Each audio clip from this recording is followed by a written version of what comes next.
امام غزالی رحمۃ اللہ تعالی علیہ نے مصر کے ایک بہت بڑے رئیس دولت مند شخص کے ایک بیٹے کا ذکر کیا ہے کہ جو بہت ہی خوبصورت حکایت ہے۔ آپ توجہ سے مصر کے اس رئیس کے بچے کے واقعے کو سنیں گے تو آپ کو بہت سارا سیکھنے کو حاصل ہوگا۔ آج کا جو دور ہے یہ بڑا عجیب ہے۔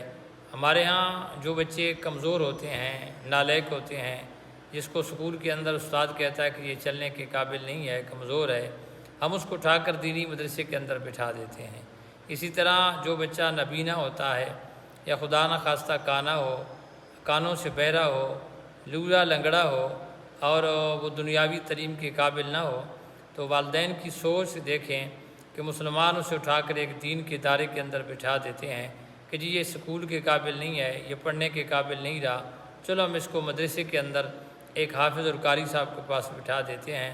پھر قرآن کریم کا اعجاز دیکھیں، اس قاری صاحب کی، اس مدرسے کی محنت کو سلام پیش کرتے ہیں کہ جن کو آپ نے نکارہ سمجھ کر ایک مدرسے کے اندر داخل کروا دیا، نبینا سمجھ کر ایک مدرسے کے قاری صاحب کے پاس بٹھا دیا، جس کو آپ لولا لنگڑا سمجھ کر، بہرا اور نابینا سمجھ کر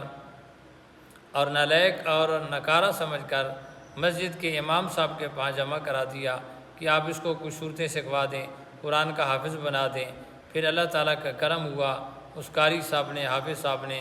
مدرسہ والوں نے محنت کی اور اسے قرآن کا حافظ بنا دیا۔ ایک وہ وقت آیا کہ وہ مصلی نبوی پہ کھڑا ہو کر اللہ کا قرآن سنا رہا ہے، لوگوں کو جماعت کروا رہا ہے، اور بڑے بڑے عمراء اور بڑے بڑے اہل علم اور دنیاوی علوم رکھنے والے اس کے پیچھے کھڑے ہو کر وہ نماز ادا کر رہے ہیں۔ تو مصر کے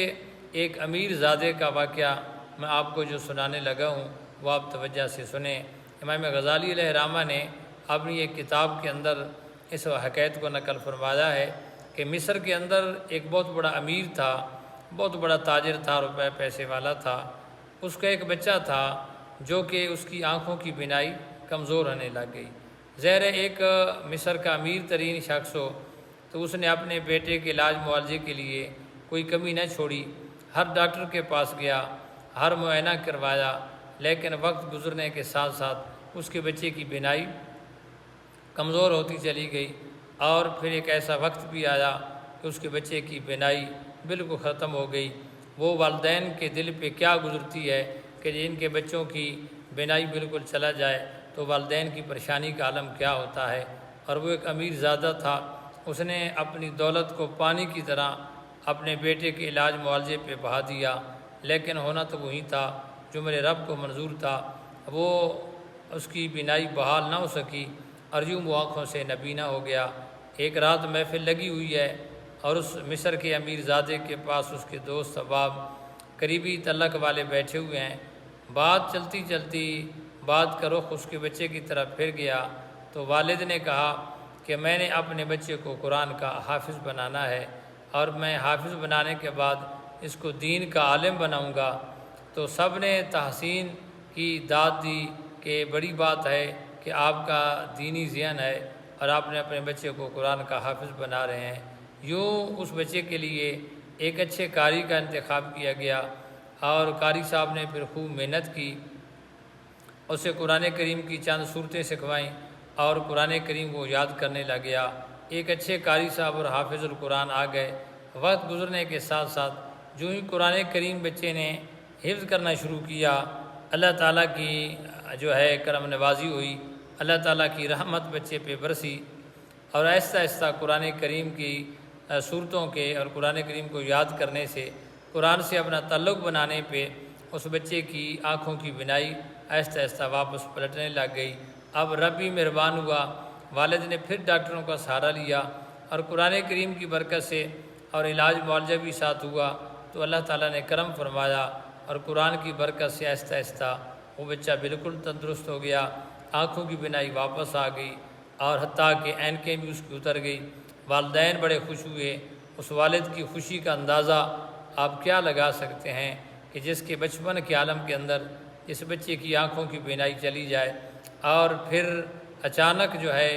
وہ واپس لوٹ آئے تو اس کی خوشی کا سما کتنا ہوگا۔ بس اس مصر کے امیر کی دل کی کل کائنات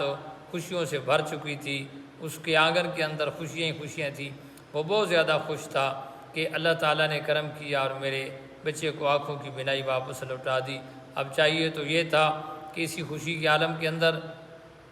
جو اس نے وعدہ کیا تھا دوستوں کی محفل میں بیٹھ کر کہ میں اپنے بچے کو قرآن کا حافظ اور پھر ایک اچھے جامعہ کے اندر میں اس کو دین کا عالم بناؤں گا، لیکن بس اس کی سوچ دنیا والی تھی، اس کی سوچ کے اندر بگاڑ پیدا ہونے لگ گیا۔ اس نے کہا میں نے تو اسے صرف نابینا تھا اس لیے میں نے اس کو قرآن کا حافظ بنانے لگا، میں تو بچے کو اعلیٰ تعلیم دنیاوی دلواؤں گا۔ بس اس نے وہاں پہ حفظ کو رکوا لیا اور بچے کو دنیاوی علوم کے اندر داخل کر لیا۔ امام غزالی رحمۃ اللہ علیہ فرماتے ہیں اس حکایت کو لکھنے کے بعد کہ آج کے مسلمان کی یہ سوچ ہے کہ ہمارے پاس جو کمزور بچے ہوتے ہیں، نکھٹو اور نکارہ ہوتے ہیں، ذہنی لحاظ سے وہ کمزور ہوتے ہیں، یا وہ جسمانی لحاظ سے کمزور ہوتے ہیں، یا ان کے جسم کا کوئی عضو جو ہے کمزور ہوتا ہے، نابینا ہوں، بہرے ہوں،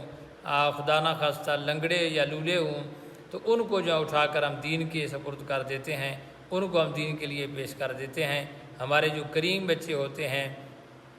ذہین بچے جو ہوتے ہیں، ان کو ہم اعلیٰ تعلیم، اعلیٰ سے اعلیٰ سکول، اعلیٰ سے اعلیٰ کالج، اعلیٰ سے اعلیٰ یونیورسٹیوں کے اندر اور بیرونی کنٹریوں کے اندر لاکھوں کروڑوں روپے خرچ کر کے ہم ان کو بھیج دیتے ہیں۔ میں نے دیکھا ہے والدین کو کہ اولاد کو اعلیٰ تعلیم کے لیے وہ زمین تک بھیج دیتے ہیں، مائیں لوگوں کی گھروں کے اندر برتنیں مانجتی ہیں، باپ لوگوں کی مزدوری کرتا ہے، تغاریاں اٹھا کر محنت کر کے مزدوری کر کے میرا بچہ اعلیٰ سے اعلیٰ تعلیم حاصل کر لے۔ میں اعلیٰ سے اعلیٰ یونیورسٹی کے اندر داخل کروایا اور آکسفورڈ کا نصاب پڑھایا۔ میں دنیاوی تعلیم کا ہرگز مخالف نہیں ہوں۔ الحمدللہ ہم جہاں دین کے ساتھ ریلیٹڈ ہیں وہاں دنیاوی علوم بھی ہمارے پاس موجود ہیں۔ عرض کرنے کا مقصد یہ ہے کہ بہت سارے لوگوں کو پھر دیکھا کہ جس بچے کے لیے والدین نے دن رات ایک کر دیا، لاکھوں کروڑوں روپے خرچ کر ڈالے، ایک کالج سے دوسرے کالج، ایک یونیورسٹی سے دوسری یونیورسٹی کے اندر اور پھر بیرونی کنٹریوں کے اندر بھیج کر اتنے روپے خرچ کرنے کے بعد بھی پھر افسوس سے کہنا پڑا نہ اسے ماں کا احترام یاد رہا، نہ باپ اسے یاد رہا، اور جب ماں باپ فوت ہو جاتے ہیں تو دیکھنے میں آیا ہے کہ وہ باڈی کے نزدیک بھی نہیں آتے، ڈرتے ہیں۔ ہم غسل تو دینا دور کی بات ہے، قریب کھڑا ہونا بھی پسند نہیں کرتے، اور بعض کو یوں بھی دیکھا گیا ہے کہ جنازے پہ کھڑے ہوتے ہیں، ان کو جنازہ پڑھنے کا طریقہ نہیں آتا، جنازے کی دعا نہیں آتی۔ تو آپ اپنے بچوں کو ضرور دنیاوی علوم بھی دیں، لیکن ساتھ ساتھ دین کے علم سے بھی ضرور روشناس کروائیں، تاکہ آپ دنیا سے چلے جائیں تو آپ کے بچے جنازہ مکمل پڑھ لیں اور آپ کی قبر پہ آئیں، آپ کے لیے دعا کریں، آپ کی وہ خدمت کریں۔ تو اس لیے ضروری ہے آپ اپنے بچوں کو دین کے ساتھ ریلیٹڈ کریں اور دنیاوی علوم بھی پڑھائیں، لیکن بالکل اسے دنیا کا بندہ مت بنائیں، اسے اللہ کا بندہ بنائیں۔ یہ والدین کی بہت بڑی ذمہ داری ہوتی ہے۔ آپ اپنے بچوں کو دنیاوی علوم کے ساتھ ساتھ دین کی تعلیم ضرور دلوائیں۔ اپنے بچوں جو آپ کے ذہین ترین بچے ہیں ان کو اللہ کے نبی کے دین کے لیے وقف کر دیں۔ دیکھیں بچے ہوتے ہیں اور کچھ کمزور کچھ ذہین، ہم نے ذہین کو تو دنیا کے اندر داخل کر دیا، ایک کمزور بچے کو ہم نے دین کے لیے وقف کر دیا۔ قیامت کے دن اللہ کے رسول نے پوچھ لیا، اللہ تعالیٰ نے پوچھ لیا تو کیا جواب دیں گے؟ تو میری یہ گزارش ہے، اللہ نے اگر آپ کو اولاد دی ہے اور آپ کے پوتے نواسے ہیں تو ان چھوٹے بچوں اور بچیوں کو پلیز مہربانی کر کے ایک بچی اور بچے کو جو ابھی ذہین ترین ہے اسے دین کی تعلیم کے لیے وقف کر دیں۔ آپ کی یہ دنیا بھی بن جائے گی، آپ کا آخری جہان بھی بن جائے گا، اور آپ کی قبر بھی اللہ تعالیٰ روشن اور منور کر دے گا۔